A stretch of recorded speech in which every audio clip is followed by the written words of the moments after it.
Why did everyone go quiet when she walked into the barracks? No one knew her name yet, but something in the way she moved, slow, deliberate, and silent, made even the loudest voices fade to nothing.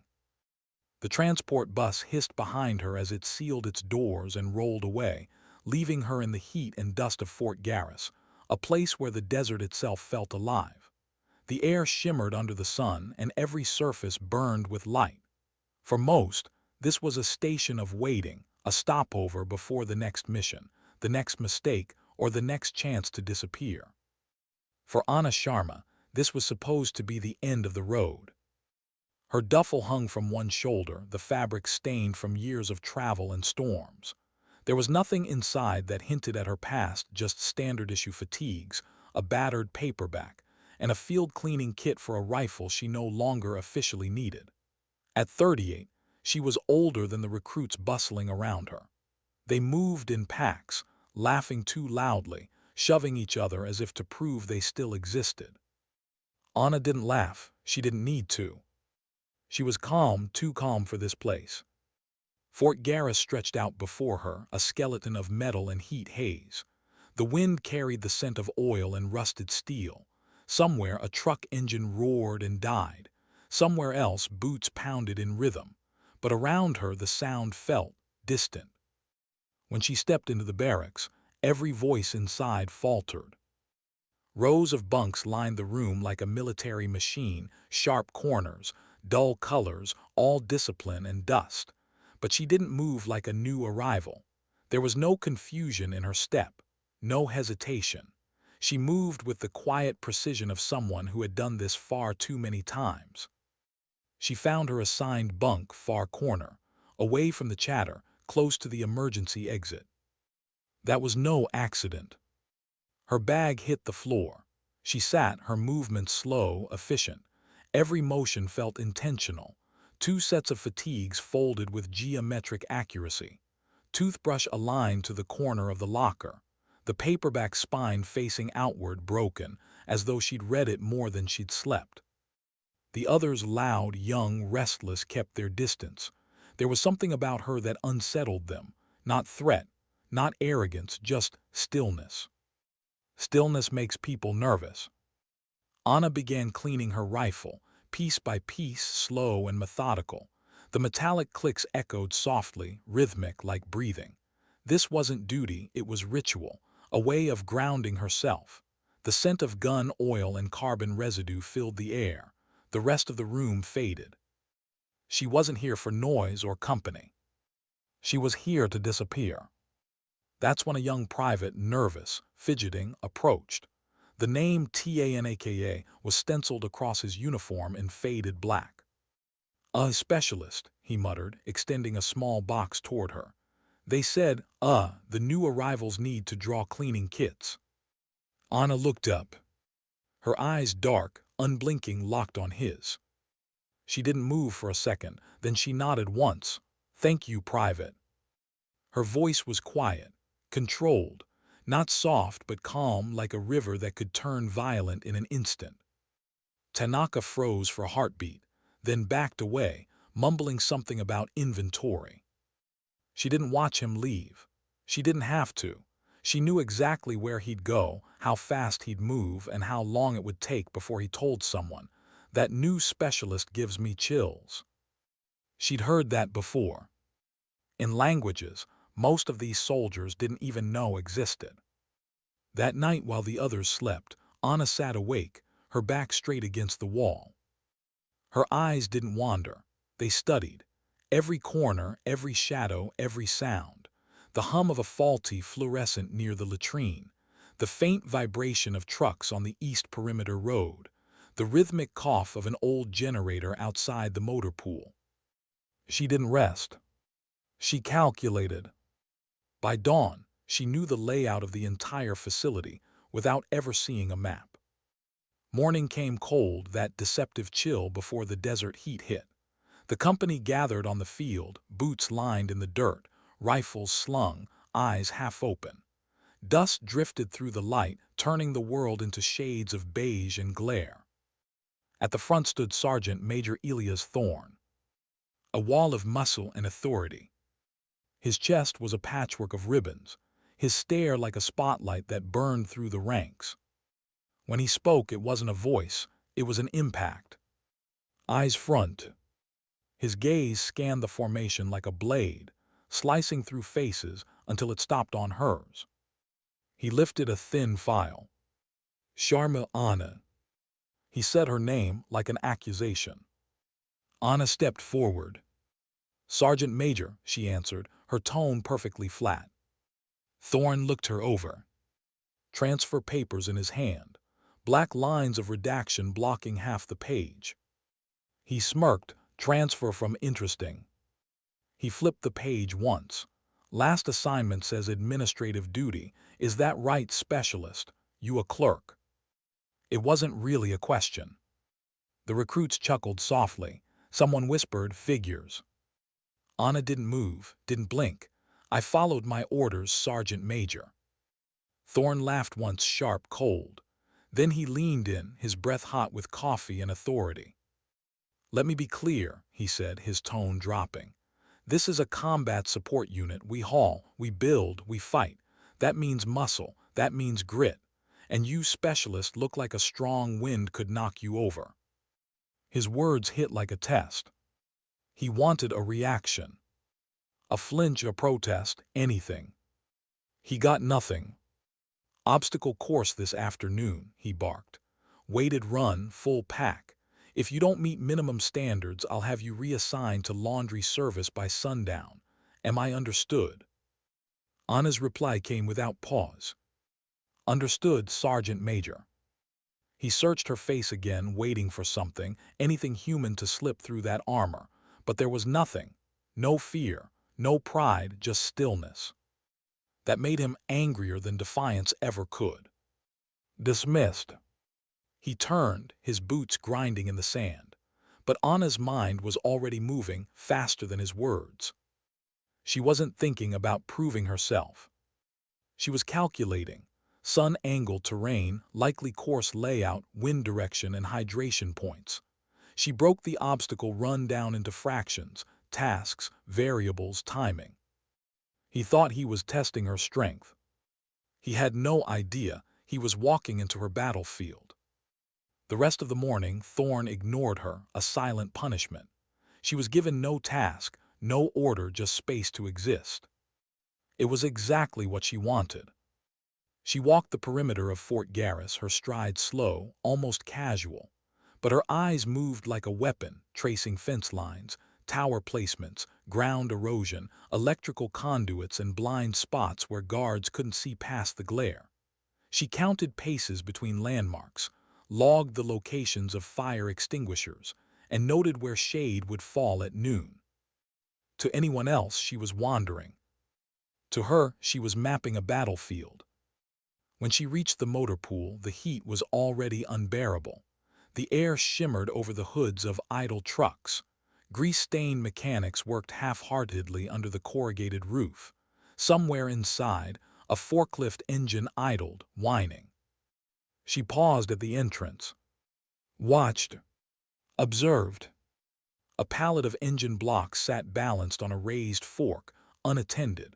The driver was joking with someone nearby, oblivious.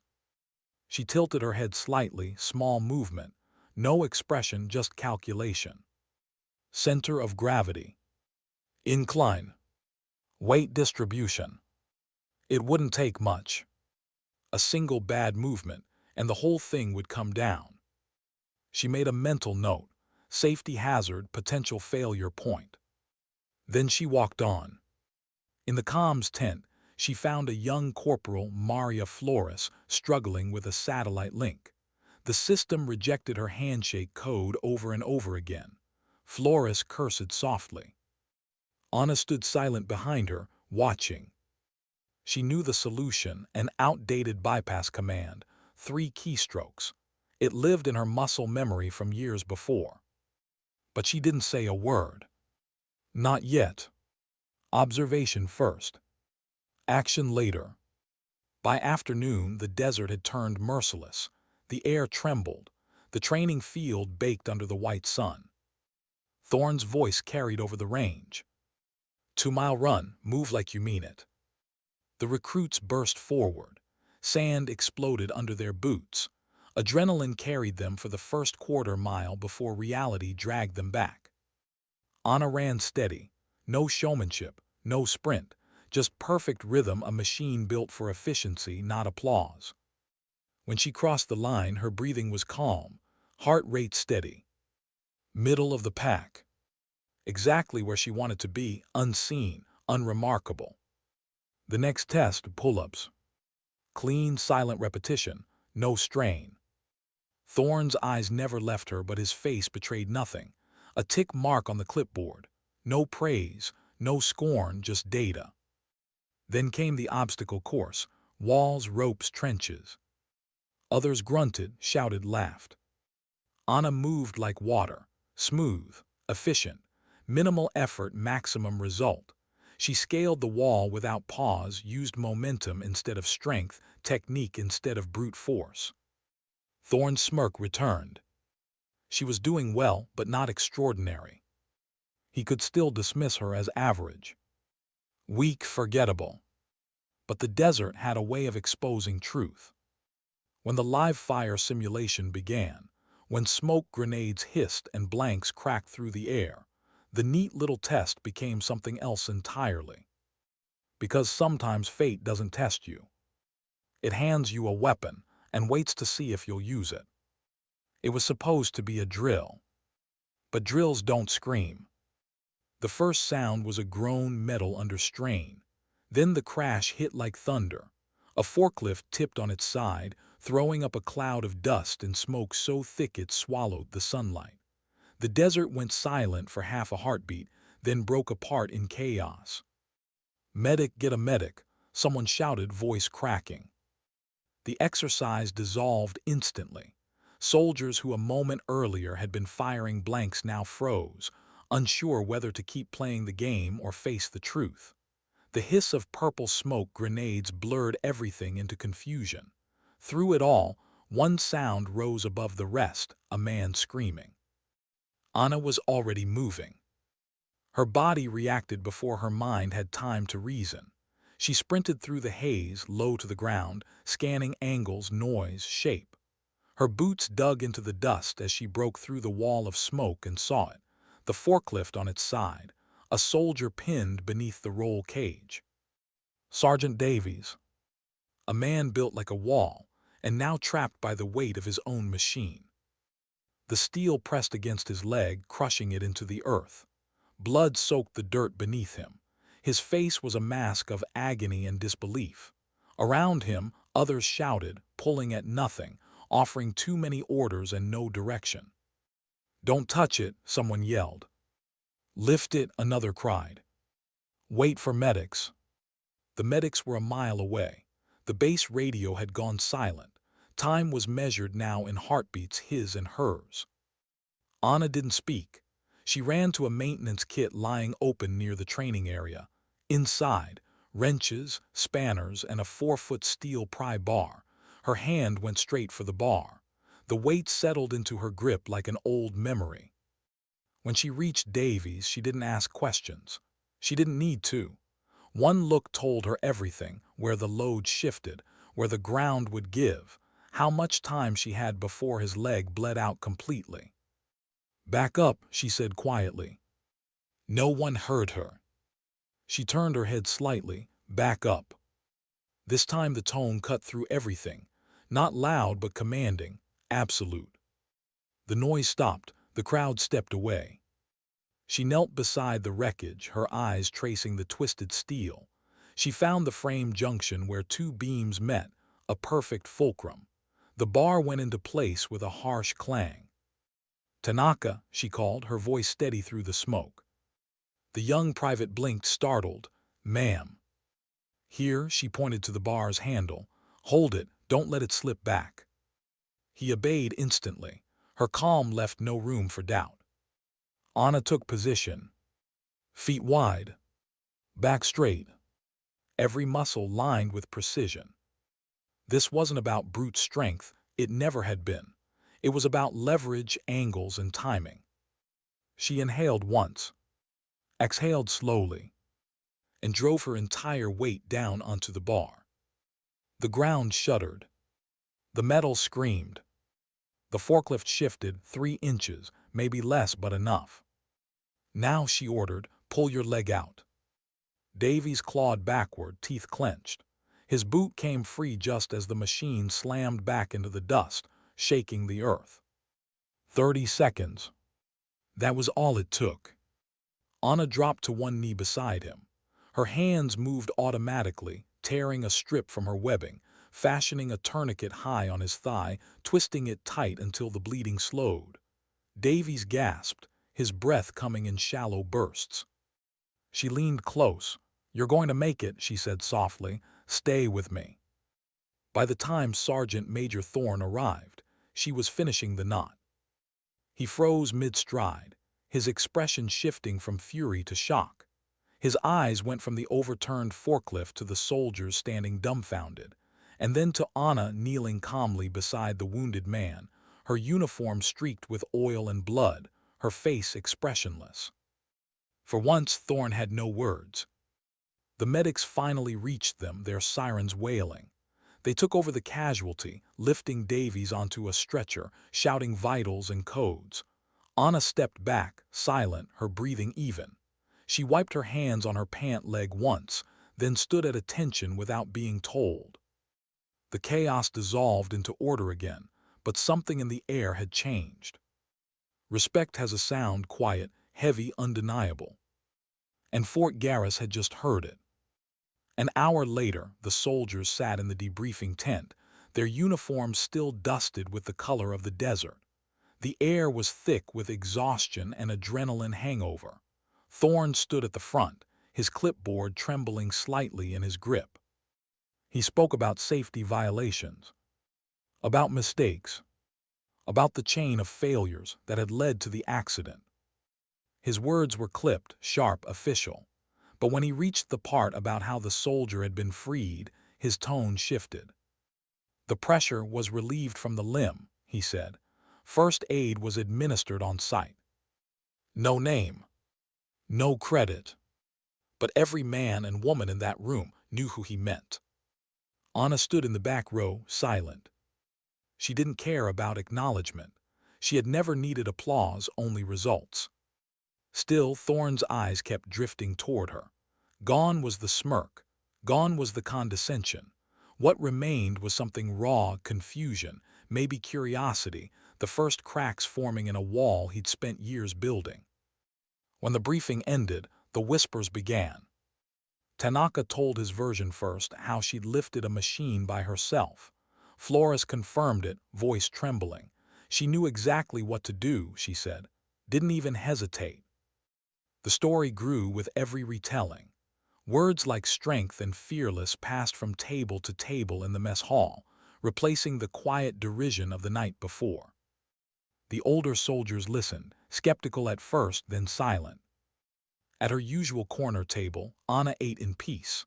The noise swirled around her like weather, irrelevant, passing. She didn't look up once. That night, while the base slept, Sergeant Major Thorne sat in his office under a single flickering lamp. The glow washed across a single document, Anna Sharma's personnel file. He'd read hundreds like it before, but this one was a maze of redactions. Lines of black ink obscuring entire sections of text, dates, units, operations, everything that might explain who she was gone. Administrative duties, the cover sheet read. But the handwriting underneath told a different story. The field notes were minimal, but the phrasing, transfer of sensitive personnel, record incomplete by order of command, set his instincts on fire. He tapped a finger against the paper, the sound sharp in the quiet room. "Who are you?" he murmured. He filed a request for clarification up the chain, citing operational readiness. It came back denied almost immediately. No explanation. No discussion. Just a stamp, restricted no further inquiry. He sat back in his chair, staring at that word until it blurred. Restricted. That wasn't a label for a clerk. Outside, the desert wind howled across the base, shaking the blinds. Thorne closed the file, but his mind didn't rest. The image of her kneeling beside Davies replayed again and again, the precision, the calm, the way everyone had listened when she spoke. He'd thought strength was something you could see. Now he wasn't so sure. 3 days passed. The forklift accident became legend. The woman who lifted steel, someone called her. The nickname spread faster than orders. Anna ignored it all. She worked, trained, and observed the same as before. Her silence became its own language, and the soldiers who had once avoided her now found themselves drawn in by it. Tanaka began sitting closer during chow. Flores sometimes asked small questions about leverage, about medical pressure points, always phrased as casual curiosity. Anna answered only when necessary, never offering more than a few words.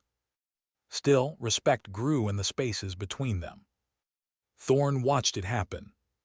He didn't interfere. He just waited, watching her every move, searching for the weakness he still believed had to exist. He didn't find it, so he decided to create it. The next drill was scheduled 3 days later, a combat casualty evacuation simulation. It was designed to break soldiers down to their raw core. Heavy weight, impossible distance, no help. Normally it was a two-person exercise, one to carry, one to cover. But when the roster was called, Thorne's voice was louder than usual. "Sharma," he barked. Every head turned. "You demonstrated an aptitude for first aid," he said dryly. "Let's see how you handle the heavy lifting." Then he paused too long. Everyone knew what was coming before he said it. "You'll be a one-person team." Murmurs spread through the ranks. Even the veterans looked uneasy. Carrying the training dummy, Rescue Randy, alone was considered impossible. It weighed over 200 pounds dead weight, designed to test teamwork, not punishment. But Thorne wanted to see her fail.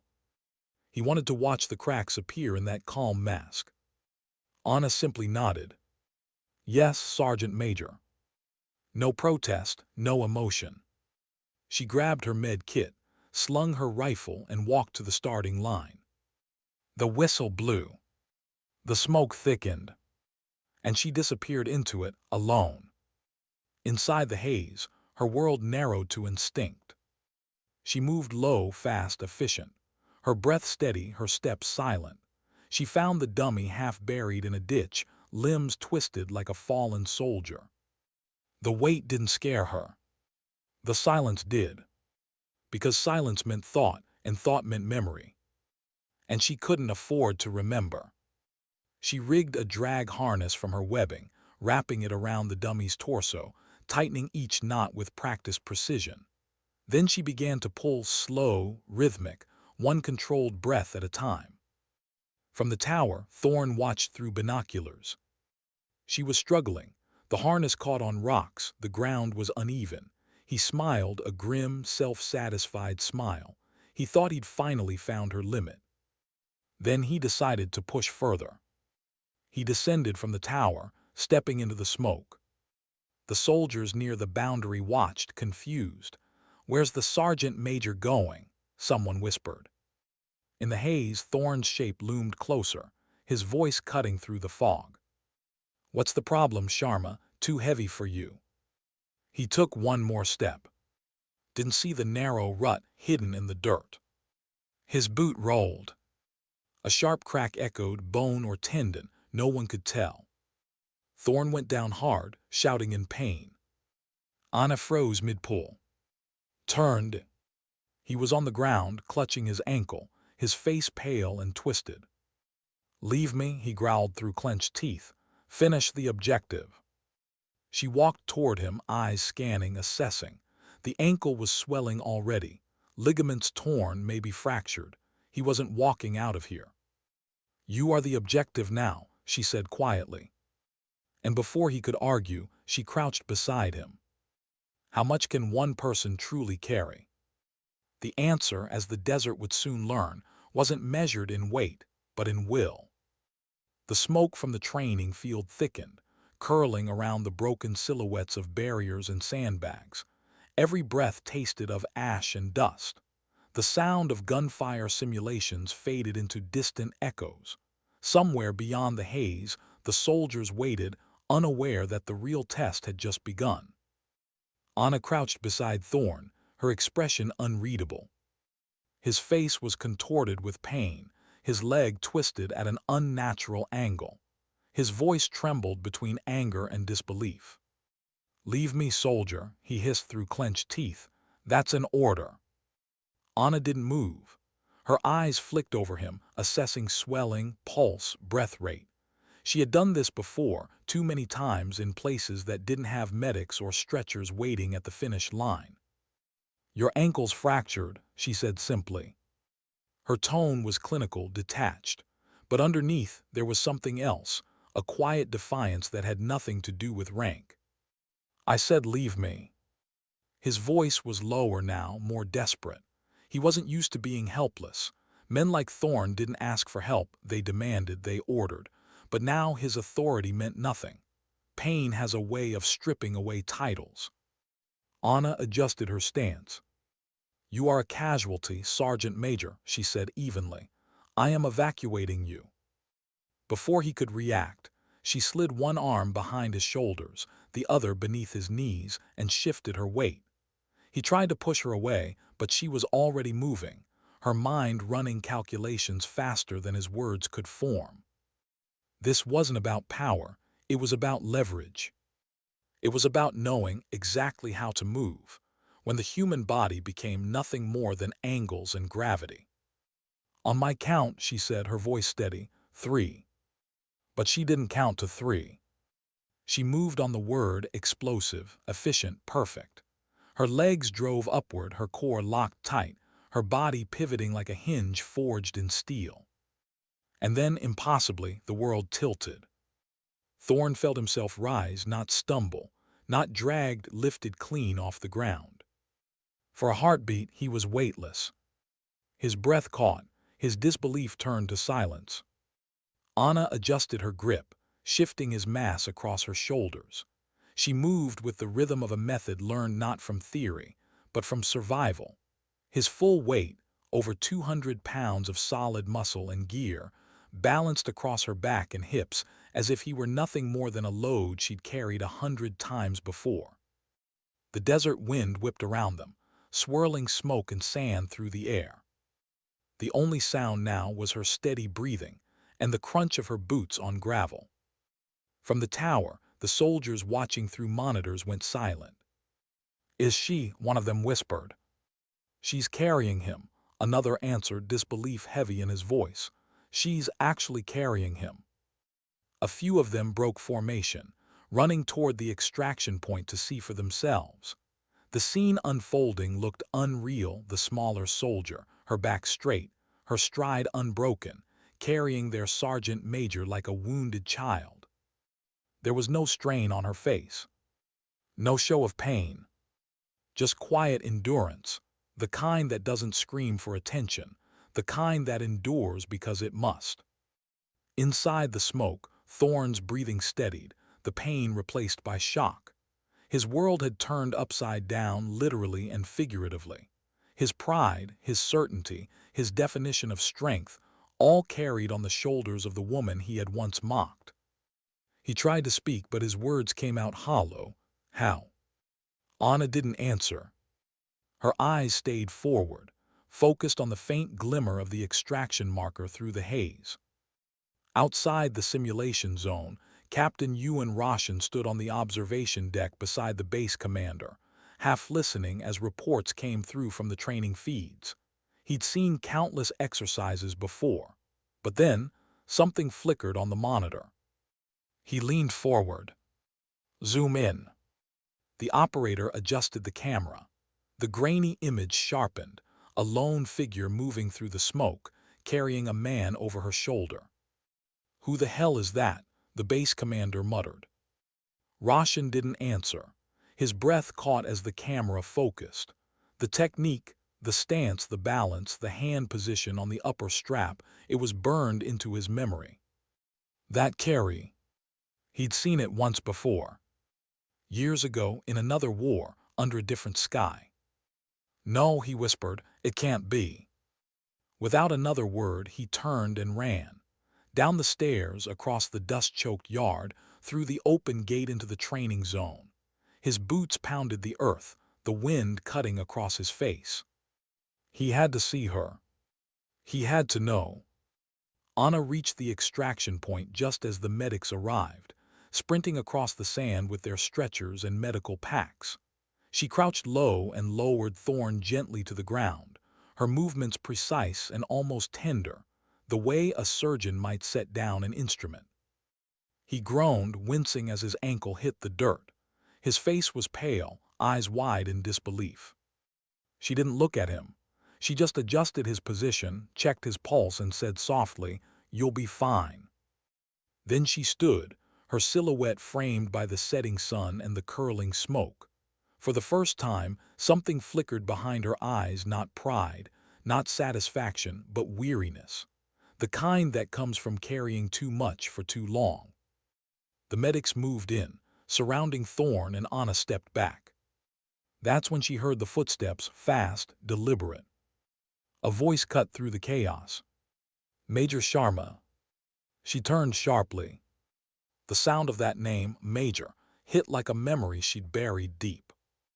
A man in desert fatigues was running toward her, his face covered in dust, his eyes wide with disbelief. Captain Ewan Roshan skidded to a stop in front of her. He stared not at her uniform, not at her rank patch, but at her face. The same eyes, the same stillness, the ghost he thought he'd never see again. "Ma'am," he said, his voice cracking slightly. Then, without hesitation, he snapped into the sharpest salute of his life. The medics froze. The surrounding soldiers exchanged confused looks. Thorn, propped up on one elbow, frowned. "Captain," he barked, pain roughening his tone, "what the hell are you doing? This is Specialist Sharma." Roshan didn't move. He kept his salute firm, eyes locked on her. "No, Sergeant Major," he said, voice steady but filled with emotion. "That's not Specialist Sharma." He lowered his hand slowly, turning to face the stunned formation gathering nearby. The words came out with reverent weight. "That is Major Anna Sharma, former commander of Pathfinder Unit." The name fell into the air like a bomb. For a second, no one reacted. Then, a single whisper rippled through the crowd. "Pathfinder." The word carried stories, ones no one dared tell out loud. The ghosts who went first, the ones who entered the dark before anyone else and left nothing but silence behind. Classified missions, unmarked graves, legends that no one ever admitted were real. Thorn blinked. "That's impossible," he muttered. "The Pathfinders were disbanded," Roshan interrupted softly. "Officially, but before that she led them." He turned back to Anna, his expression a mix of awe and gratitude. "You taught us the Kestrel method, the single-operator casualty carry. They renamed it after you, the Sharma technique." His voice cracked just slightly. "You saved my team in Kandahar. I never forgot your face." The silence that followed was absolute. The wind moved through the open desert, the flags above the training ground snapping softly in the distance. Anna said nothing. Her jaw tightened, her eyes lowered, the ghosts of her past pressed in like the desert heat. Kandahar, the mountains, the men she couldn't save. Thorn stared at her, stunned. Every word rewrote everything he thought he knew. The blacked-out pages in her file now screamed in his mind like sirens. He saw her differently now, not as the quiet, middle-aged transfer who needed to prove herself, but as something entirely other. He struggled to sit up, pain shooting through his leg, but he didn't care. His voice came low, raw. "Major Sharma," he said, "my apologies." The words were quiet, but in that silence they hit like gunfire. Then slowly, painfully, he brought his hand up to his brow and saluted. The gesture was heavy, unpolished, trembling, but it was real. It wasn't regulation or ritual. It was something older, something truer. A soldier recognizing another soldier.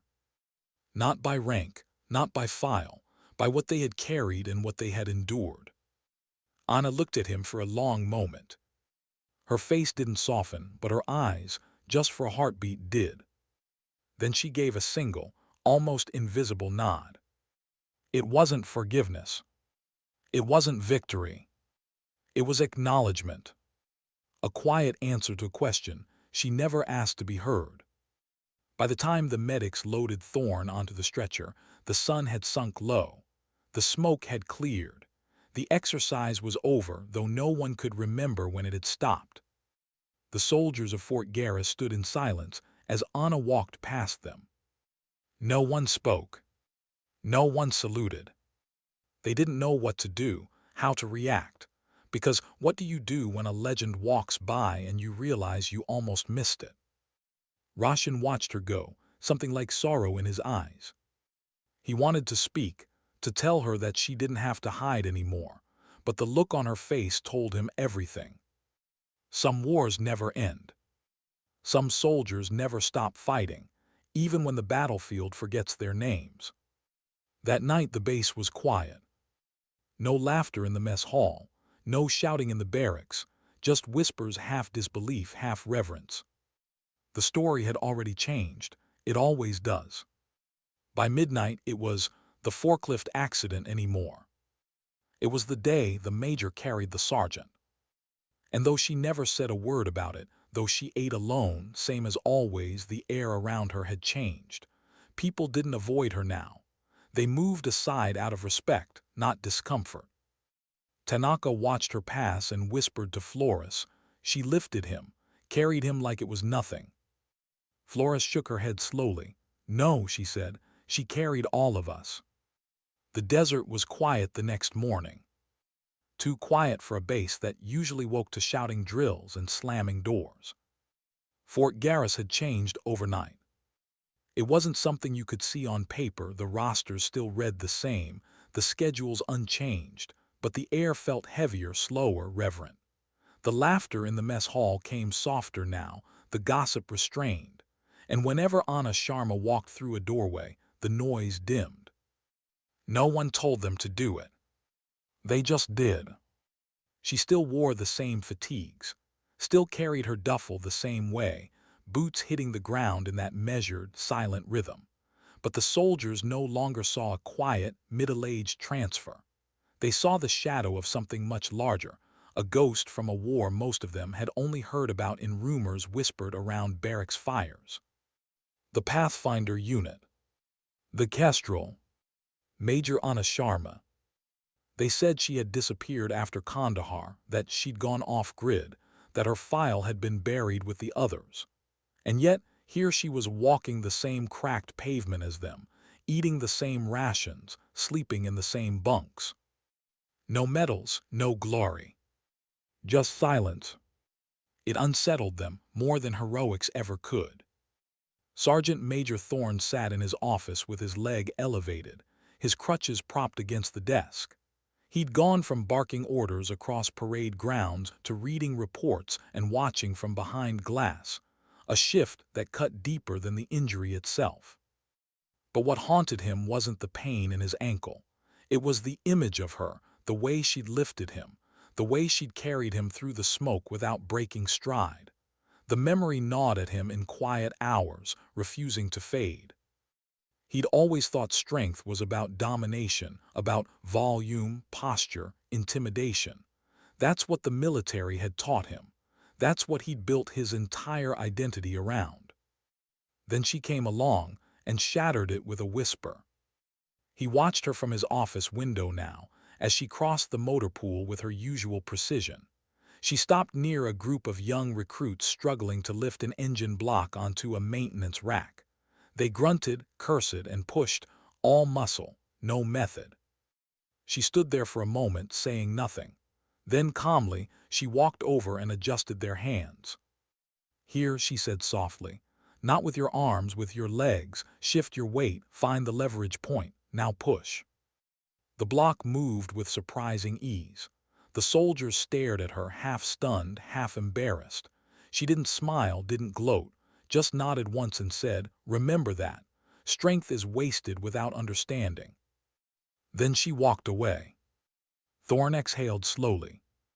He understood now. She wasn't trying to lead. She was teaching quietly, deliberately, without ever asking permission. That evening, word spread across the barracks. "She's holding a training session in the motor pool." No one knew if it was official. It wasn't on the schedule. But by sundown, a handful of soldiers had gathered Tanaka, Flores, and a few others from her company. They stood awkwardly, unsure whether to salute or just watch. Anna arrived with a length of steel pipe and a small crate filled with tools. Her expression was neutral as always. She placed the pipe on the ground, then turned to them. "No one's forcing you to be here," she said. "If you want to learn, stay. If not, go." No one moved. "Good," she said. She picked up the pipe and held it horizontally. "This is a lever," she began, her tone steady, almost meditative. "Every machine we use, every vehicle, every weapon obeys this law. So do we. You can move almost anything if you understand where the force goes." Her movements were fluid, almost elegant. She showed them how to find balance, how to brace with their core instead of their arms, how to use structure over strength. When she demonstrated, it looked effortless, like gravity itself listened to her. "Power isn't about size," she said quietly. "It's about control. That's the difference between a soldier who survives and one who doesn't." The group stood mesmerized. There was no bravado in her teaching, no grandeur, just simple truth spoken with the authority of someone who had lived it. Tanaka tried the technique and failed. "Again," she said, repositioning his hands. "Don't fight it, feel the weight shift, let the tool do the work." This time the crate moved smoothly. He looked up, stunned. She gave the faintest nod. "Now you understand." Flores asked, "Did you really carry a man through enemy fire once?" Anna paused. Her eyes flicked toward the horizon. The desert light painted her face in shades of gold and memory. "Yes," she said at last, "but not because I wanted to, because I had to." She didn't elaborate and no one asked. Some truths didn't need detail. They carried their own gravity. Later that night, after the recruits had gone, Thorn made his slow way to the motor pool. The lamps cast long shadows over the ground, the air heavy with the scent of oil and dust. He found her alone, cleaning tools, each motion precise as ever. "Specialist," he began. She looked up, one eyebrow slightly raised.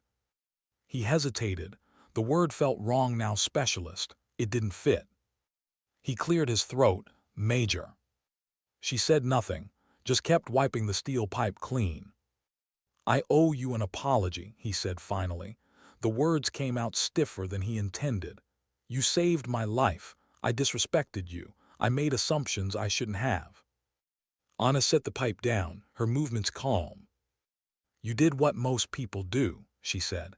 "You saw what was in front of you and thought it was the whole story." Thorn nodded slowly. "Still doesn't excuse it." "No," she agreed, "but understanding is better than excuses." He studied her for a long moment. The base lights reflected faintly in her eyes. There was no anger in them, no pride, only quiet detachment. "You could have left," he said. "After what happened, after the reveal, you could have transferred out. God knows you'd have your pick." Her answer was simple. "I'm not here for rank anymore." That sentence lingered in the air between them, like dust in sunlight. Not here for rank. Not here for glory. She was here for something else, something quieter, harder to define. Thorn's voice dropped. "Then why?" Anna looked toward the desert horizon, endless, empty, and full of ghosts. "Because soldiers like them," she said softly, nodding toward the barracks, "deserve to learn from someone who knows what mistakes cost."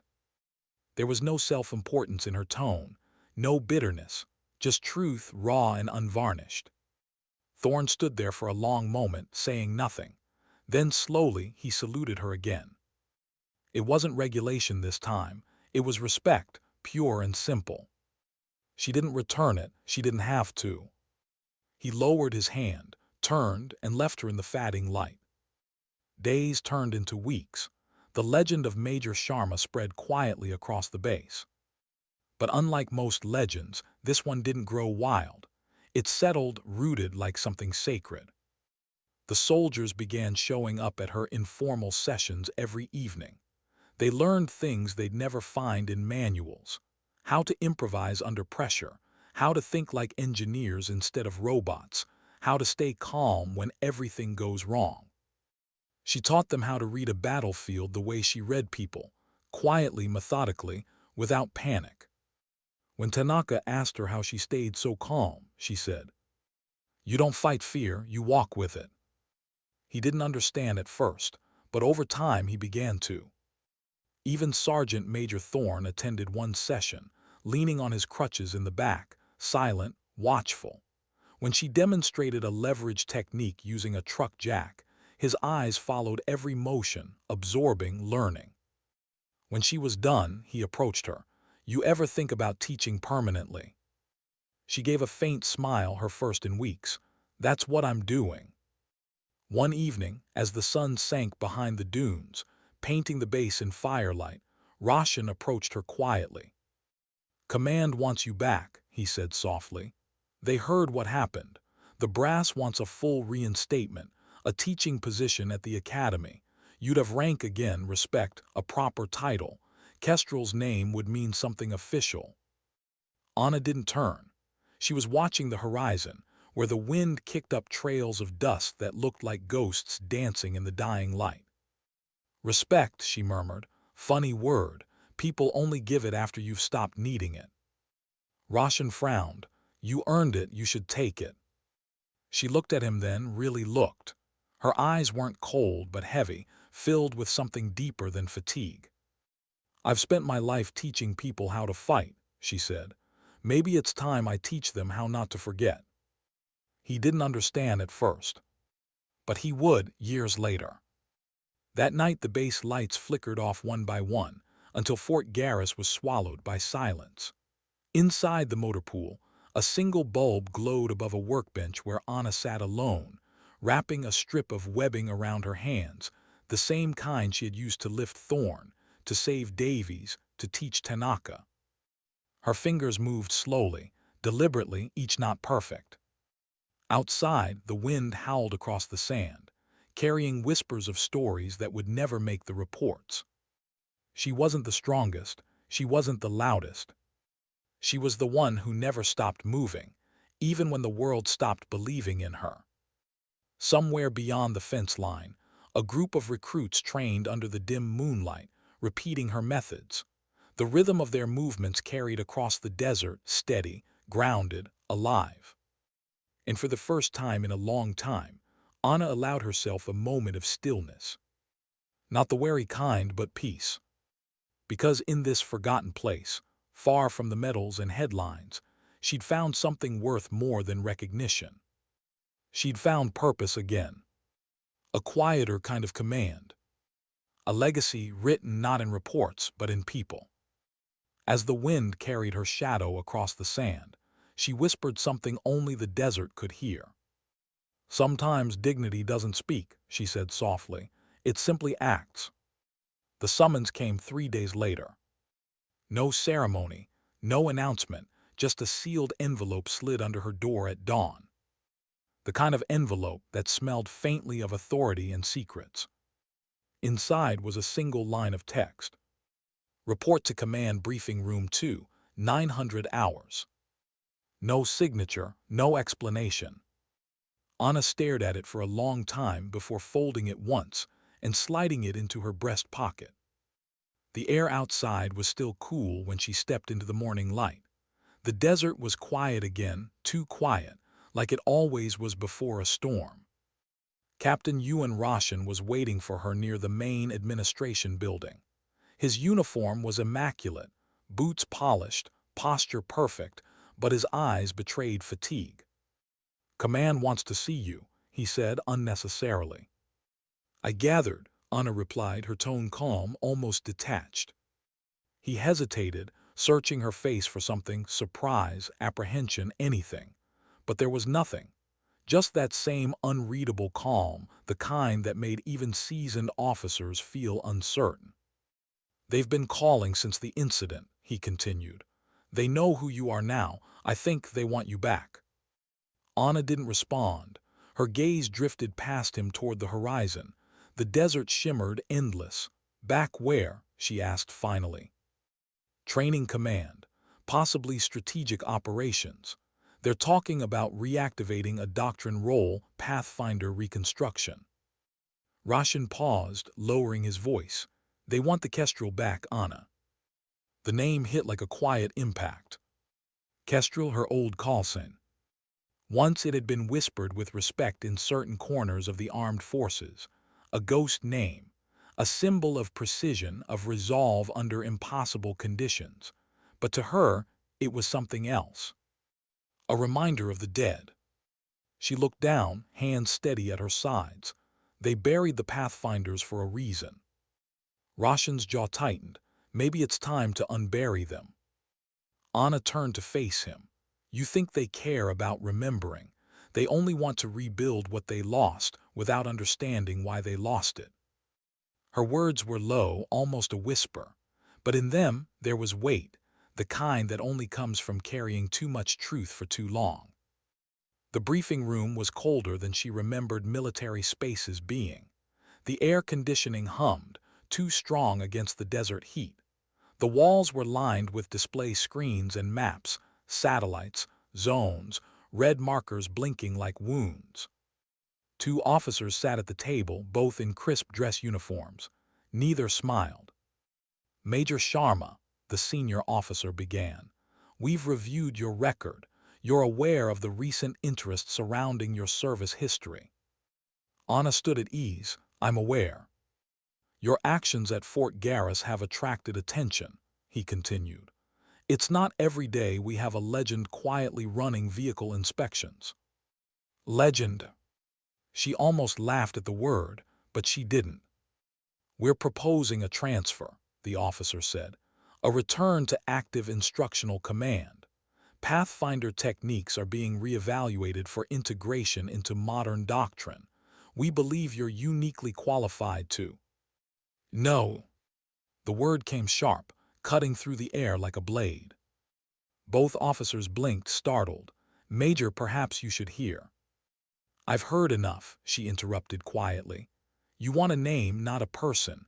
You want to rebuild ghosts and call it progress." One of them leaned forward. "With respect, Major, we're talking about national defense. The tactics your unit developed saved lives." "And cost others," she said. "The Pathfinders were disbanded for a reason. We weren't built to be remembered. We were built to disappear." The silence that followed was absolute. After a moment, the senior officer closed the file in front of him. "You understand this will be interpreted as refusal to comply with reassignment orders." Anna met his gaze evenly. "Then interpret it that way." She turned and walked out. Her boots echoed down the hall steady, measured, final. Outside, Roshan caught up with her halfway across the courtyard. "Anna, what happened?" She didn't answer immediately. The sunlight hit her face, revealing the faintest shadow of emotion, not anger but exhaustion. "They haven't changed," she said. "Still chasing ghosts, still writing orders for people they'll never have to bury." Roshan sighed. "You could change that. If you went back, you could shape it, fix it." She stopped, turned to him. "Ewan, you can't fix what the world refuses to admit is broken." He looked at her, really looked, and for a moment he understood. The haunted distance in her eyes wasn't fatigue. It was the look of someone who had already fought the same battle and lost. That night Anna sat alone in the motor pool again. The hum of engines and the clatter of tools filled the air. Tanaka and Flores were working nearby, running diagnostics on a transport truck. She watched them from a distance, her expression unreadable. Flores looked up once, saw her watching, and smiled faintly. Anna nodded back. That was enough. When the younger soldiers finally left for the night, she remained alone with the desert silence. She reached into her duffel and pulled out a small, battered notebook. The pages were yellowed, the cover worn to softness by time. Inside were names. 24 of them. She traced her fingers over one. LT. Argenda's KIA Operation Citadel. Her thumb lingered there. The name was fading. The ink had begun to blur, as if even paper couldn't hold memory forever. She whispered his name once just to hear it aloud. Then she closed the book. The following morning, Sergeant Major Thorne found her by the motor pool fence, watching the sunrise. He hobbled over on his crutches, grimacing. "You said no," he said without preamble. "Anna didn't turn. You've been listening." "I have ears." He stood beside her for a moment, staring out at the burning horizon.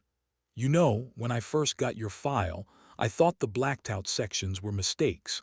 Now I think they're the most honest part of it." Anna smirked faintly. "Because they hide the truth."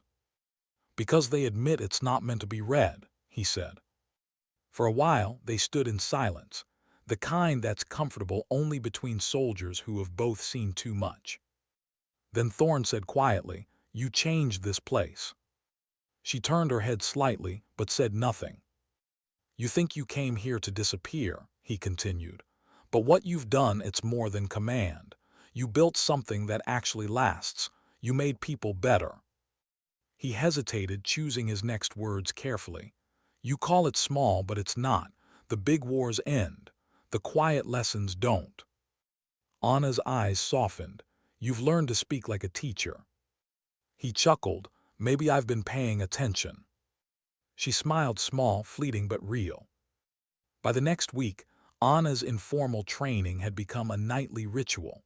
Soldiers from other companies started showing up, asking questions, bringing notebooks. Even officers hovered at the edges, pretending to observe. She never announced what she'd teach.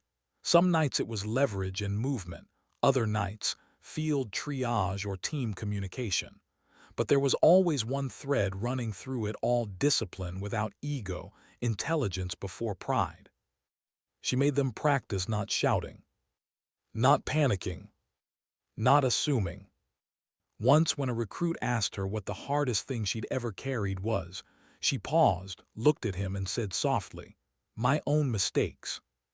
No one spoke after that. One evening, Roshan approached again. This time, he didn't come with orders or offers. He came with something else, a question. "Do you ever regret not taking the recognition?" Anna was leaning against a truck, the setting sun washing the sand in red. She thought for a long time before answering. "No," she said finally. "Recognition comes too late. It's for the survivors, not the fighters." Roshan frowned. "But don't you think stories like yours should be told?" She looked at him, her expression softer now. "Maybe, but not by me. I've had enough of being turned into lessons." He nodded slowly, accepting it, or at least trying to. Then he said quietly, "I think they'll remember you anyway." She smiled faintly, the kind of smile that carries both truth and sadness. "Maybe," she said, "but if they do, I hope they remember the quiet, not the noise."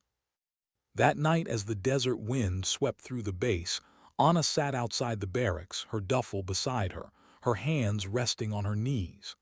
The stars stretched overhead, infinite, indifferent. She thought of the old missions, the mountains, the faces that had faded from photographs.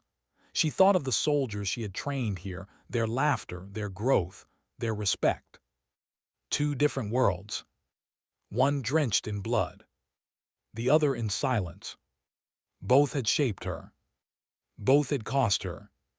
But sitting there, with the desert breathing around her, she finally realized something she hadn't allowed herself to feel in years.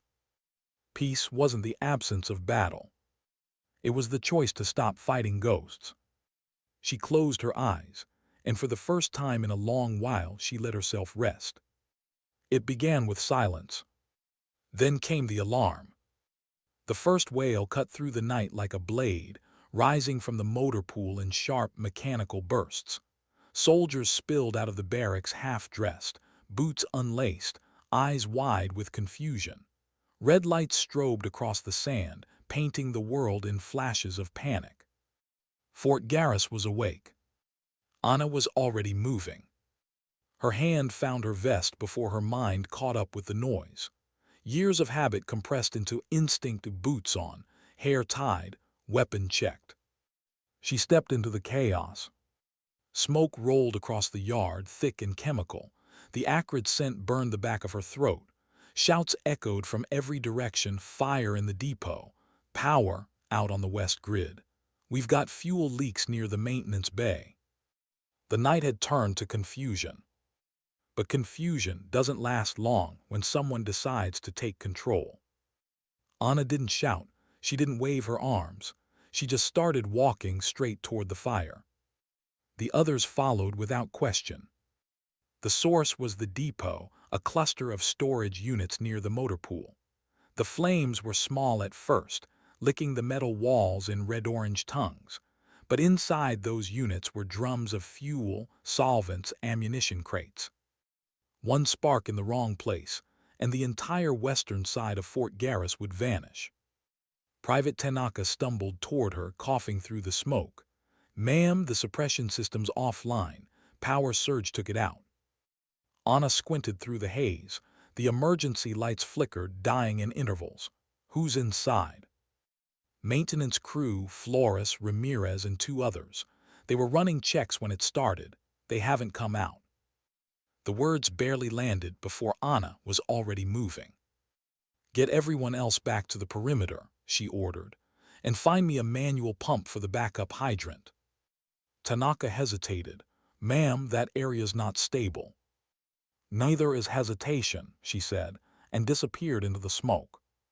Inside the depot, heat clawed at her face. The world was reduced to orange flickers and black silhouettes. She could hear someone shouting, faint, desperate. "Anna, over here." "Flores," her voice was muffled behind the noise. Anna followed the sound, crouching low, navigating by instinct and memory. The storage layout was burned into her mind: 4 aisles, 2 exits, a ventilation shaft near the northern wall. She found Flores kneeling beside Ramirez, who was pinned under a collapsed beam. The air shimmered from the heat. The temperature was rising fast. "We tried to lift it," Flores shouted. "It's wedged, the floor's giving way." Anna dropped beside them. "Don't lift, pivot." She scanned the scene, her mind breaking it into physics and pressure points. The beam was twisted steel, too heavy to lift, but possible to shift if she could find a fulcrum. She spotted a metal rod nearby, part of the shelving unit. Grabbing it, she jammed one end beneath the beam, wedging it into the ground. "Flores," she said calmly, "you hold here, steady pressure, don't fight it." Flores nodded, trembling but focused. Anna adjusted her grip, every motion measured. She could feel the beam's weight in her bones, not impossible, just patient. "Now," she said. Together they pushed. The beam shifted just enough, 3 inches of hope. Ramirez dragged himself out, gasping, his sleeves smoldering. Anna yanked off her jacket, smothered the flame, and pulled him upright. "Move, out through the east." They stumbled toward the exit as the ceiling groaned overhead. Sheets of embers rained down like stars turned to ash. Halfway through the corridor, a blast wave knocked them sideways, a fuel drum igniting somewhere deeper inside. The shock threw Flores to the floor. Anna covered her head, shielding Ramirez with her body. When the echo faded, she rose, ears ringing, vision blurred but still steady. "Go," she shouted, shoving them toward the exit. "Don't look back." They hesitated, looking at her. She pointed sharply. "That's an order." They ran.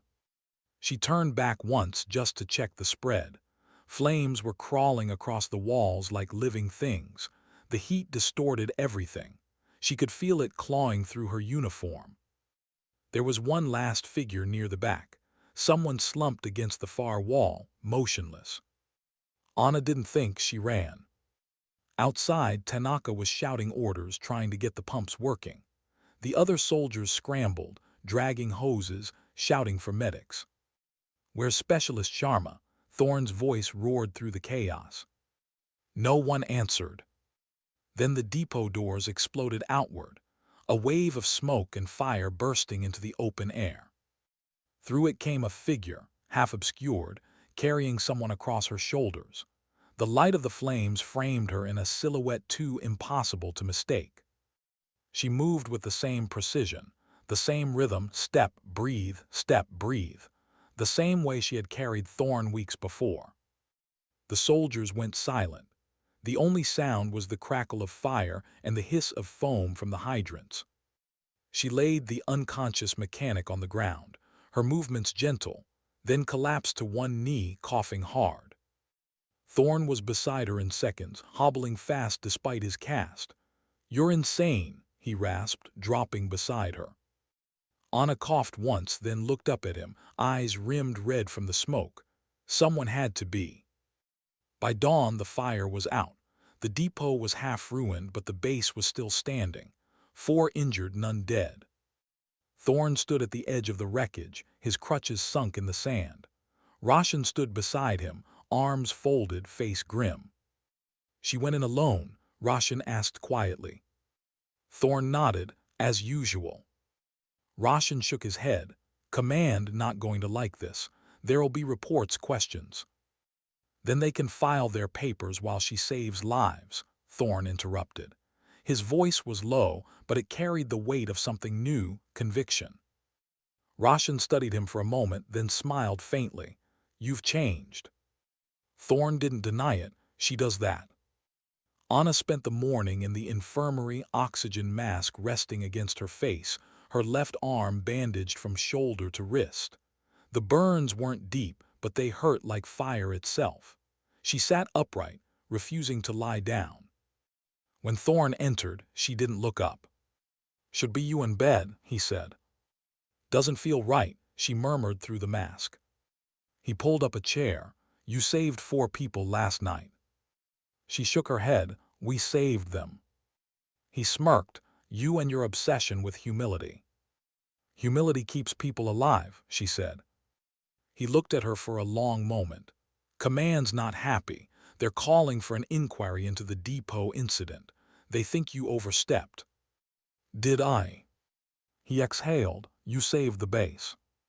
"Then let them call it overstepping," she said quietly. Thorn smiled faintly.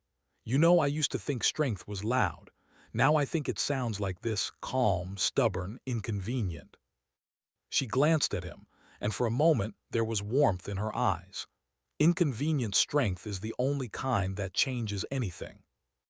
That night she stood outside the barracks again, staring at the horizon. The desert wind was colder than usual.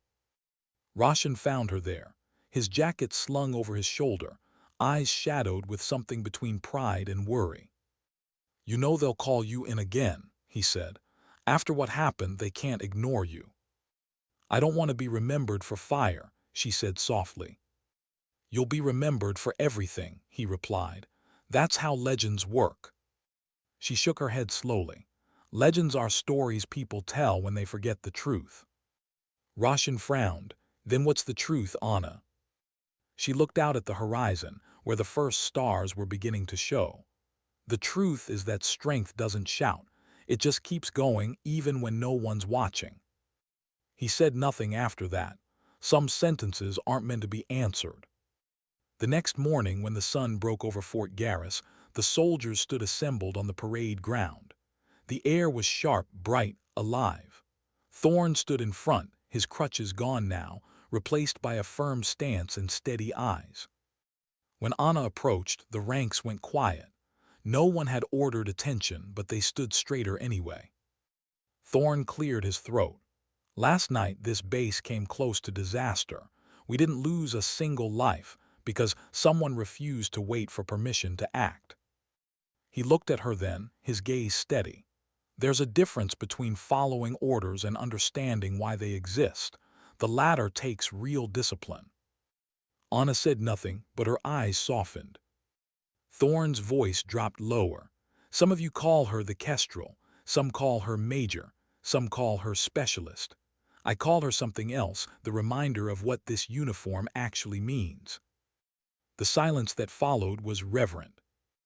Anna turned her head slightly, surveying the young soldiers in front of her, faces she had trained, guided, and pushed, each of them standing taller than they had before, not because of pride but purpose. That was enough. That was the victory no medal could match. That evening, the sunset bled across the dunes like fire seen through glass. Anna stood at the edge of the motor pool, hands behind her back, watching the horizon glow and fade. The depot still smoked faintly in the distance, a scar against the desert, a reminder that survival always leaves marks. Flores approached hesitant. "Ma'am," she said softly, "they say command sending an inspection team. Should we be worried?" Anna turned slightly, her eyes calm. "No," she said, "let them come. The truth doesn't hide, it waits." Flores nodded, her respect quiet but fierce. "You taught us that." Anna smiled faintly. "Then I did something right." The young corporal lingered a moment, then asked the question that had been sitting in everyone's mind. "Why do you stay here, ma'am? You could be anywhere teaching, leading, commanding." Anna looked at her, the same way she once looked at the horizon. "Because here," she said softly, "I'm not a story, I'm just useful." When night fell, the base went dark except for one light, the motor pool lamp, glowing above her workbench. She sat beneath it, wrapping the same strip of webbing she had used that first day, turning it over in her hands like a memory she wasn't ready to release. Outside, the desert wind carried whispers through the chain-link fences, half sung, half broken. Inside, Anna Sharma, the kestrel, the quiet, the unforgotten, sat still, not hiding, not waiting, just existing. The kind of existence that didn't need permission. The kind that changed everything simply by continuing. They arrived at dawn. 3 armored SUVs rolled through the gates of Fort Garris, kicking up a wake of desert dust. The engines idled low, their sound too smooth for this rough place. Windows tinted, plates unmarked. Everyone on base knew what that meant. Command had come to clean house. The soldiers stood stiff at attention as the vehicles stopped near headquarters. Colonel Marin Alcott stepped out first, tall, silver-haired, her uniform so immaculate it looked like it came straight from a recruitment poster. 2 aides followed, both younger, their eyes scanning everything like hawks. Thorne stood waiting, his posture steady but his jaw tight. He saluted. "Colonel." "At ease, Sergeant Major," Alcott said briskly. "Where is she?" He didn't ask who she meant. "Motor pool, ma'am." The colonel nodded, adjusting her gloves. "Good, let's get this over with." The motor pool was quiet when they arrived. The smell of oil still lingered, mixed with the faint metallic tang of burned fuel, the scent of what had nearly destroyed them a week earlier. Anna was there, kneeling beside an open engine housing, sleeves rolled up, hair tied back. Her hands were steady, her movements deliberate. She didn't look up when they entered. "Major Sharma," Alcott said. Anna glanced over her shoulder. "Colonel." "You're still working." "Engines don't care about rank." The colonel's expression tightened. "Neither do orders, apparently." Anna wiped her hands on a rag, then stood. "I followed mine, Colonel. Protect the base, protect my people." By disobeying chain of command. By acting when time didn't allow for hesitation. Alcott studied her, really studied her. The woman standing before her was older than the file suggested, lines carved into her face by heat, smoke, and something deeper. But there was no regret in her eyes, only stillness. "You know what this visit is about," Alcott said. Anna nodded once. "The fire." The fire, the unauthorized training, the unregistered command activities. You've built something here that doesn't exist in regulation. Anna didn't flinch. Maybe regulation should catch up. One of the aides coughed softly, but Alcott held up a hand. "You're walking a thin line, Major." "Then I'll walk it carefully," Anna said. Thorne arrived a few minutes later, his face hard. He stopped beside Anna, subtly placing himself between her and the officers, not enough to be disrespectful, but enough to send a message. "Colonel," he said, "I authorized Specialist Sharma's actions that night. The power grid was compromised, the command post wasn't responding, and the depot was seconds from."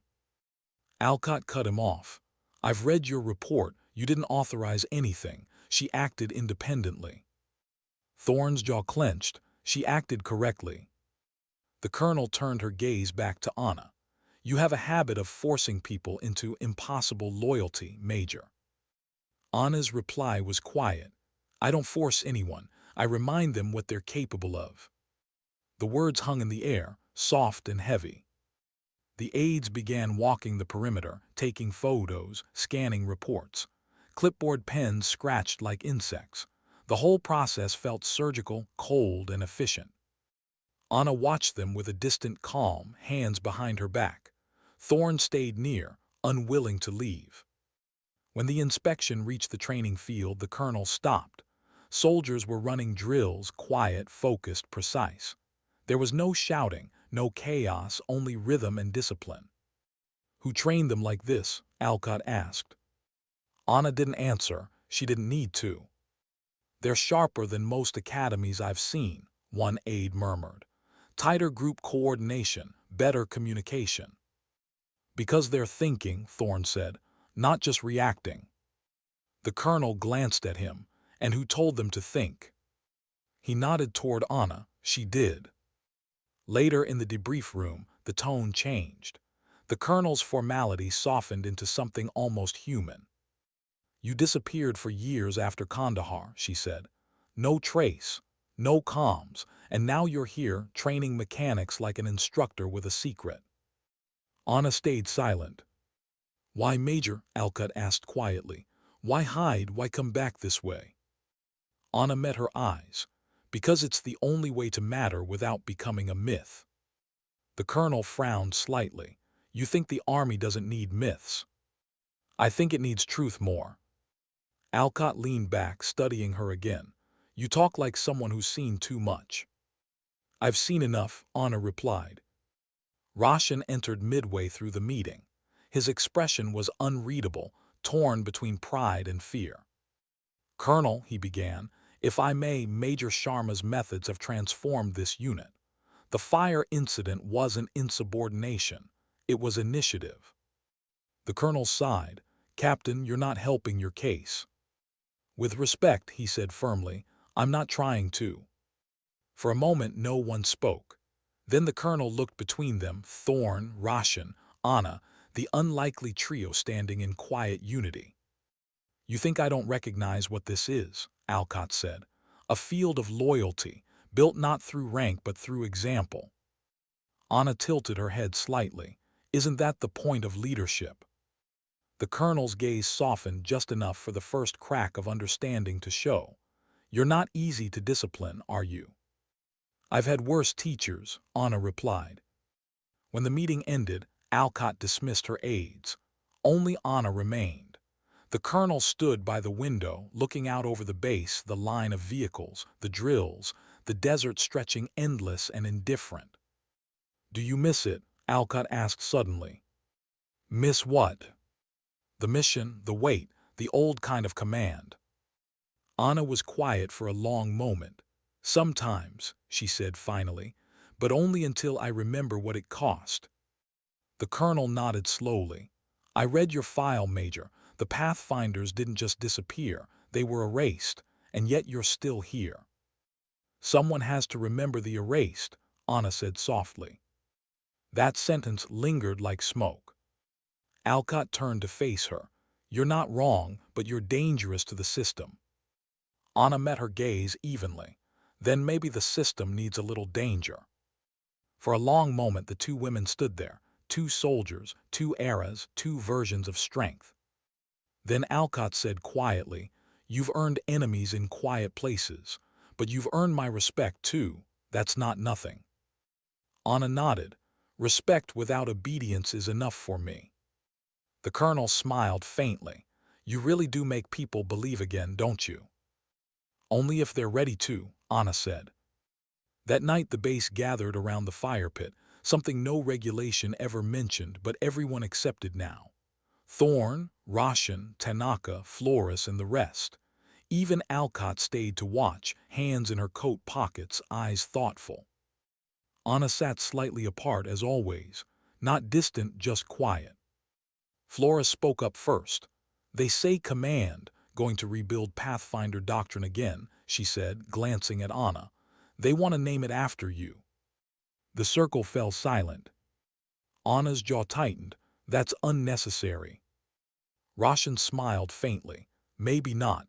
Maybe they finally understand what it meant." She shook her head slowly. "They understand the story, not the cost." Thorn leaned forward. "Then tell them the cost, tell them yourself." Anna looked at him, at all of them, faces she had taught, molded, carried. "And if they forget anyway?" Thorn smiled. "Then at least you said it once." She hesitated. Then she looked into the fire and spoke. Her voice was low, measured, steady. "The Pathfinders weren't built to win wars. We were built to end them. We went where communication failed, where rules didn't matter, and we paid for every inch of ground we took." She paused, eyes reflecting the flames. "You learn a lot when you bury the people who believed in you. You learn that courage isn't noise. It's the choice to keep going when every sound in your head tells you to stop." No one interrupted. The fire cracked softly. Anna continued. "If they name anything after me, make sure it's not a unit. Make it a reminder that leadership isn't authority. It's accountability. It's carrying the weight no one else will touch." She looked around the circle. That's all it ever was. The silence that followed was sacred. Even Alcott didn't speak. She just nodded once, her expression unreadable but changed. After a long moment, Anna stood, brushing the sand from her hands. "It's late. Tomorrow's training starts at 5. A few soft laughs broke through the reverence, and slowly the crowd began to disperse. When the fire burned low, only Alcott and Anna remained. The colonel said quietly, "You could have been a general, you know." Anna smiled faintly, "And missed all this." Alcott returned the smile, small, real, human. "They'll still write about you." "Maybe," Anna said, "but if they do, I hope they write it right." "What's right?" "That strength isn't loud, it's steady." The next morning, as the colonel's convoy prepared to leave, she found Anna at the gate, checking the trucks. "Major," Alcott said, "for what it's worth, I'm not recommending disciplinary action." "Thank you. I'm also not recommending promotion." Anna looked up amused. "Good, I'm where I belong." The colonel extended her hand. "For what it's worth, I'm glad you ignored the order." Anna shook it firmly. "For what it's worth, I wish I hadn't had to." They shared a brief, knowing look. Then the colonel climbed into her vehicle, and the convoy rolled away into the desert, vanishing into light and dust. When the last engine faded, Anna turned back toward the base. The soldiers were already drilling again, their movements fluid, calm, disciplined. The sound of coordinated rhythm filled the morning air. She stood there for a long time, just watching, the living proof that what she'd built here wasn't temporary. It was a seed. And seeds, she knew, didn't need permission to grow. That night in her bunk, she opened her old notebook again. The pages trembled slightly in her hands, not from weakness, but from age. She looked at the names. Then, for the first time, she didn't feel haunted. She felt accompanied. Because out there, beyond the page, their lessons lived on in every soldier who learned to act without ego, to think without pride, to stand without shouting. Her legacy wasn't written in ink. It was breathing in the desert. It began the way endings often do, quietly. No alarms. No orders. Just wind. The desert stretched endless and pale beneath the morning sun, the dunes rippling like a sea of memory. Fort Garris stood still, its edges softened by distance. To an outsider it looked like nothing, just metal and dust. But to those inside it had become something rare, something human. Anna stood at the edge of the parade field, watching the recruits run drills. The rhythm was perfect, not mechanical, not forced, but alive. Each command flowed into the next like a conversation between bodies that understood each other. It wasn't the army she'd grown up in, but it was the one she'd hoped might exist someday. Behind her, footsteps approached, slow, deliberate, familiar. "Still watching," Thorne said, coming to stand beside her. "Always," she replied. He followed her gaze. The soldiers were lifting a wounded dummy onto a stretcher, coordinating their movements in perfect silence. No shouting, no chaos, just awareness. "That's your doing," he said. She shook her head. "No, that's theirs. I just reminded them it was possible." Thorne smirked. "Same thing if you ask me." She gave him a small, sideways glance. "You've gotten poetic in your old age." He shrugged. "Bad influence, I guess." For a while they stood without speaking. The sound of training echoed across the sand, the thud of boots, the hiss of breath, the world's quiet pulse of purpose. Then Thorne said softly, "Command approved the reconstruction." She looked at him. "Pathfinder." He nodded. "Official training program. They're calling it Operation Kestrel." Her expression didn't change, but her eyes flickered, something between pain and pride. "Did you agree to it?" she asked. "I didn't have to. They already did." She exhaled slowly. "Figures." "They want you to oversee it," he added. Anna turned her gaze back to the horizon. "Of course they do." That afternoon, the summons came again, this time by name. Printed, signed, and stamped with command seal. Major Anna Sharma, assigned to lead tactical reformation of Pathfinder doctrine, effective immediately. A promotion. A reinstatement. An offer dressed as an order. She placed the letter on her bunk and stared at it. The paper seemed too white for the world she lived in, too clean. Roshan appeared in the doorway a few minutes later. He didn't speak right away. He just looked at the letter, then at her. "They're giving you what they should have years ago," he said. Anna smiled faintly. "You think that's what this is?" He frowned. "Isn't it?" "No," she said softly. "It's the same thing wrapped in respect, but respect doesn't change the cost." Roshan stepped inside. "Maybe the cost means something this time." She shook her head gently.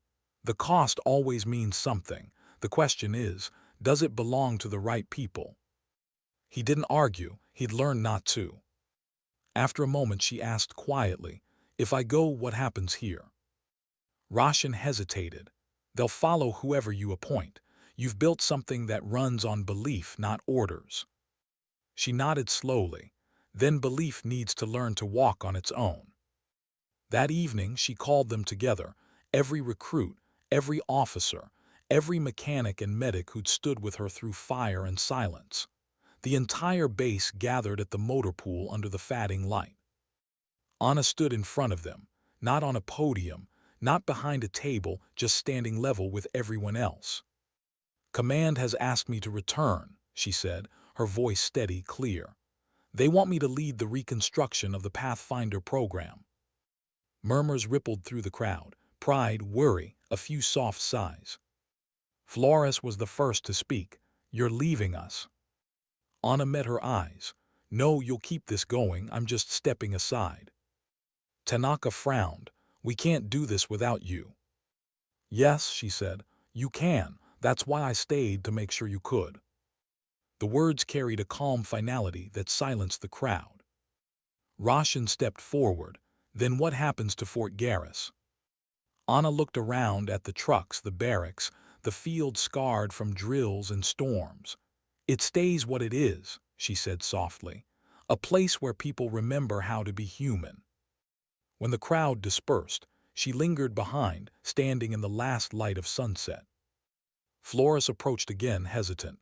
"Ma'am, if you don't mind me asking." Anna smiled faintly. "You never mind asking.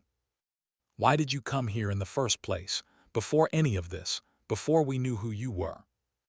Anna took a long breath. The desert wind brushed her face, because I needed to remember what purpose felt like, and I couldn't find it anywhere else. Flores nodded slowly, her throat tight. You did more than remember, you gave it back to us. Anna didn't answer, she didn't need to. That night Fort Garris slept early. Only the desert was awake, breathing, whispering, alive. Anna packed quietly. Her duffel was lighter now, a few uniforms, her notebook, the worn strip of webbing. The past had become something she could carry without breaking under its weight. As she zipped the bag shut, she glanced at the empty bunk across the room. For the first time, it didn't feel like loss. It felt like space for whoever came next. At dawn, the trucks lined up outside. A small convoy, unmarked, unassuming. She stood beside Thorne and Roshan, the sky turning gold behind them. You're really doing this, Thorne said. She nodded, it's time. You'll make them remember, Roshan said quietly. She smiled. Or maybe I'll make them understand why remembering hurts. Thorne handed her a folded piece of paper, something from the unit. She opened it. Inside was a simple message, written in uneven handwriting. We won't wait for permission to do what's right. She looked up at them, eyes shining, voice steady. Good. The engine started. Dust rose around the convoy. She climbed into the lead truck, duffel slung over her shoulder, boots worn smooth from the desert. As the base faded behind her, she looked back one last time, not to hold on but to release. The soldiers on the field had already resumed drills. She could see Flores shouting quiet commands, Tanaka checking the lines, others moving with perfect, wordless coordination. It was working. They were working. Without her. That was the point. Hours later, the convoy crossed into the open desert. The horizon stretched like an endless wound healing under light. Roshan, riding in the back seat, glanced at her reflection in the window. You ever think about stopping? He asked. She turned her head slightly. I thought I did. Turns out I was just waiting for the next beginning. He smiled. You think that's what this is? She nodded once. Every ending is. They drove on in silence. The new facility was nothing like Fort Garris. Steel, glass, clean, efficient. A place built for perfection, the kind she'd long stopped believing in. Command staff greeted her formally, standing at attention. They led her through corridors lined with memorial photos, units, medals, maps of battles long concluded. One wall caught her attention. The Pathfinder insignia, silver wings against black, mounted under glass. She stopped. Beneath it were names. Her unit. Some faded, some missing, but they were there, remembered. She reached out, fingertips brushing the glass. The reflection stared back at her, older, steadier, still standing. Welcome home, Major, one officer said behind her. She didn't turn. I'm not home, she murmured, just visiting the ghosts. Then she walked on. Weeks passed. She built the new program slowly, deliberately. Not like before, not through hierarchy or secrecy, but through transparency, teaching the same lessons she'd taught in the desert. Control over force, discipline over pride, courage over noise. The cadets respected her instantly, though most didn't fully understand her. She didn't demand fear. She earned silence, the kind that comes from awe. When one young lieutenant asked her how she knew so much about loss, she replied softly, because I never stopped listening to it. One evening, she stood outside the new compound. The air was cool, stars stretching forever above her. She closed her eyes and let the silence wrap around her, not empty but full. Behind her, Roshan's voice broke the stillness. You ever think you'll retire? She smiled. From what? From all this. She shook her head gently. You don't retire from what you are. You just learn to carry it quietly. He nodded. You taught me that. She looked at him, then at the horizon, the same one she had watched 100 times before. No, she said softly. The world did. Later that night, she opened her notebook again. The names were still there. She added a new one, Fort Garris Unit, 23rd Division. Then she wrote beneath it, "Still carrying forward." She closed the book and placed it on her desk. Outside, the wind whispered against the windows, a sound that felt like memory learning how to breathe again. In the morning, the first training exercise began. She stood at the edge of the field, watching the recruits lift a stretcher under the sunrise, one soldier carrying another over their shoulder, perfectly balanced, perfectly steady. A mirror of her own movement from years before. Roshan stood beside her, smiling faintly. They're learning fast. Anna nodded. They're remembering faster. He glanced at her. You ever going to tell them who you really are? She shook her head. No, it's better if they find out through each other. Stories mean more when they're discovered, not told. He chuckled. You always did prefer mystery. She smiled. No, I just prefer truth that doesn't need explanation. The recruits shouted commands, their movements sharp, fluid, alive. The sound echoed across the field like a heartbeat. Anna watched quietly, arms folded behind her back, the sun rising behind her, turning her shadow long and weightless across the sand. There was no applause, no salute. Just work, just purpose. And that was enough. Later, when the training field emptied, she stood alone. The world was warm and still. She looked toward the horizon one last time, the wind brushing against her face like an old companion. She thought of every name, every silence, every life she'd touched without ceremony. And she realized something simple, something she had spent decades understanding. Some people lead by speaking. Others lead by standing. But the rarest kind lead by enduring. She smiled faintly, the desert wind carrying the last of her words. Sometimes, she whispered, dignity doesn't speak. The light caught her eyes, and she turned away. It simply acts. And